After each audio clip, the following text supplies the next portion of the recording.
Hi. If there's one phrase that I would use to describe my idea of job search, it would be know thyself.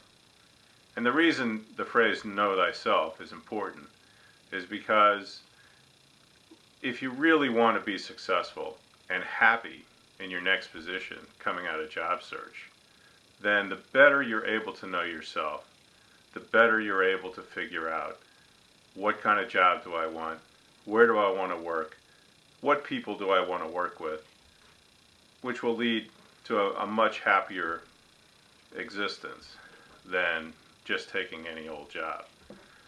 The other factor in knowing thyself is you're able to brand yourself as you go out into your job search.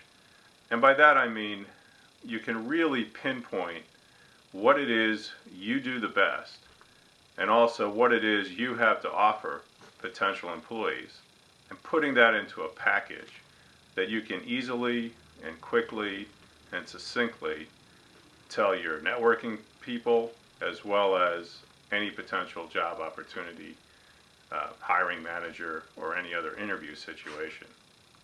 So knowing yourself, branding yourself, now you're really able to target what companies you're going to look at for your next job, or what people you're going to target to talk to help you get to that place. So today we're going to talk about three aspects of job search: time management, a segment called sharpen the saw, which is a Stephen Covey term, and finally networking, networking, networking. So time management first. And three aspects of time management that are important in job search are: one, how much time are you going to spend? Two, what are you going to spend the time on? And three, how do you measure and go back and remanage your time? So first off, let's talk about what you're going to manage your time on. The statistics today of job search continue to show that most people get their next job through some kind of professional or personal contact with other people. This is all about networking. So you might want to consider that part of your time, a big part of your time, is going to be involved in professional and personal networking. The other aspect that's newer today in job search, as opposed to years ago, is the advent of social media.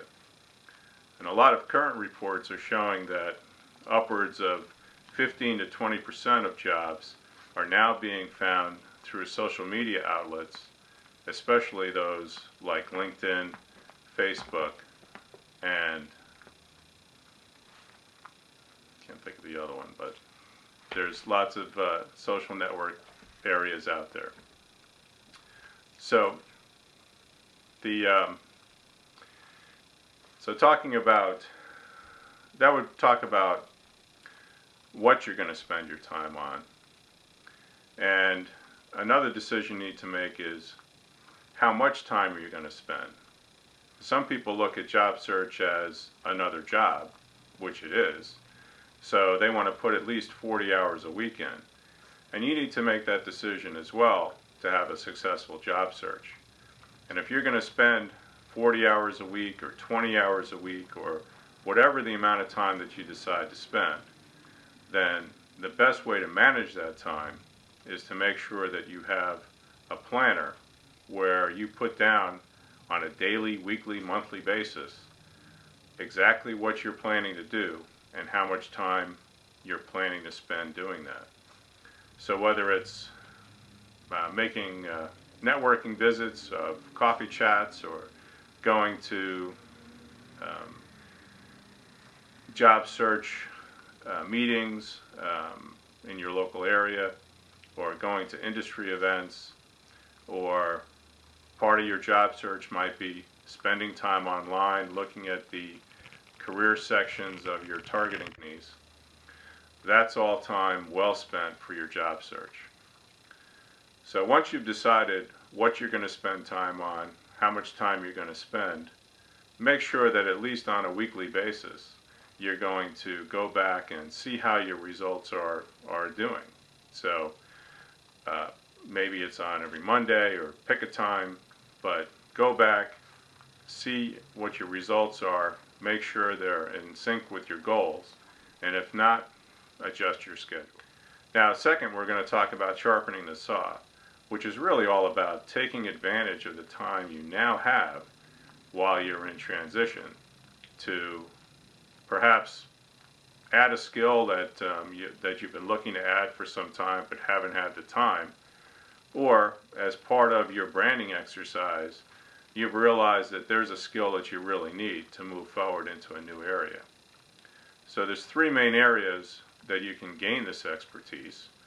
One would be going to a college or university and taking some courses, so you have the added benefit of learning the skill as well as networking with all your new classmates. Second, you can go to industry and association events where people who are doing the same jobs that you're looking to get into are available. And here I recommend that you take a leadership position so that you're sure to network with those individuals who are spending a lot of time with the organization. And finally, volunteering. It's a great opportunity for you to take time and volunteer really in any field that is of interest to you, because you're still going to be meeting with people, networking with them, and putting your brand out there that other people can pick up on and help you find your next job. And finally, let's talk about networking. So what does networking mean to you? Is it really just the picture of somebody who's just going into a large group of people and looking for their next job and hoping they're going to bump into somebody who's going to offer them a job? That's not really networking. But there's lots of opportunities for networking if you really think about it. And it's really not only about going into a group of people who you don't know and asking them for contacts or helping. That's part of it. But I would recommend to you that you take a different attitude as you go into your networking. And that is, really look to share what you know. Because right now you're out and you're focused on getting your next job. And you're learning a lot about companies, about the process, about how you feel about the whole experience. And you can share that with other people because people are looking for that information. So I'd suggest to you that as you go to network events, or you call your contact list and make appointments with people, or you bump into people at industry events, think first on how you can share what you've learned with them, which opens the conversation and makes it easy for them to help you. Maybe they'll ask you, how can I help you? And that's where you're ready with your branding and contact companies that you'd like to know more about. And they'll be more than willing to help you because you've been helping them.